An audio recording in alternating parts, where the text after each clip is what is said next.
మీకు ఒక అద్భుతమైన విషయాన్ని రాత్రి చెబుతాను, జాగ్రత్తగా వినండి.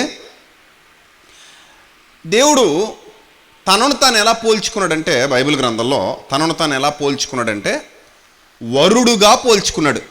ఎలా పోల్చుకున్నాడు? వరుడుగా పోల్చుకున్నాడు. అలాగే సంఘాన్ని దేంతో పోల్చాడంటే స్త్రీ అనగా వధువుతో పోల్చాడు. అసలు ఈ పోలిక దేవుడు ఏర్పాటు చేయడానికి గల కారణం, స్త్రీ పురుషుల నిర్మాణం వెనక ఎవరున్నారు? దేవుడే ఉన్నాడు. అంటే ఒక స్త్రీని సృజించింది ఎవరు? దేవుడు. ఒక పురుషుణ్ణి సృష్టించింది ఎవరు? దేవుడు. ఒక ఆకారాన్ని డిజైన్ చేసింది ఎవరు? దేవుడు. అంతే కదా. మగవాడు అనే ఆకారం దేవుడి దృష్టిలో ఉంది కాబట్టి ఆ ఆకారం భూమి మీదకి వచ్చింది. ఆయన దృష్టిలో మగ ఆడ అనేది లేదనుకోండి, ఒకటే జెండర్ ఉండేది. కానీ ఆయన 2 జెండర్స్ని చేశాడు.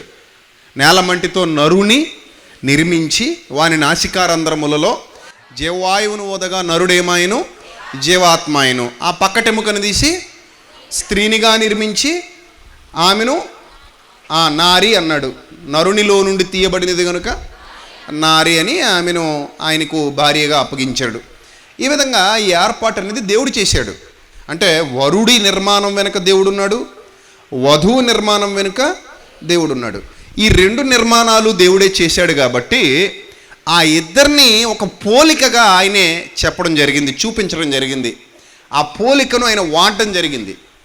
ఎక్కడ వాడాడు అంటే సంఘానికి ఆయనకు మధ్య ఉన్న సంబంధాన్ని అర్థమయ్యే విధంగా చెప్పటానికి, స్త్రీ పురుషుల బంధాన్ని సంఘానికి దేవునికి మధ్యలో వధువు వరుడు అని చెప్పడం జరిగింది.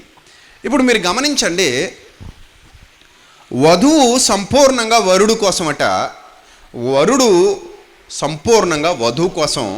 వారిరువురు ఒకరినొకరు ప్రేమించుకోవాలి, ఒకరికొకరు బాధ్యతాయుతంగా ఉండాలి, ఒకరి యందొకరు ప్రేమ కలిగి, అనురాగం కలిగి, భయభక్తులు కలిగి ఉండాలి. ఆ మధ్యలో ఉన్నటువంటి బంధం, ఆ బాండింగ్ ఏదైతే ఉందో చాలా స్వచ్ఛంగా ఉండాలి, పటిష్టంగా ఉండాలి, గొప్పగా ఉండాలి. ఇది దేవుని యొక్క కోరిక. పాత నిబంధనలో కానివ్వండి, కొత్త నిబంధనలో కానివ్వండి, సంఘము దేవునితో అలాంటి అనుబంధాన్ని కలిగి ఉండాలని దేవుడు కోరుకున్నాడు.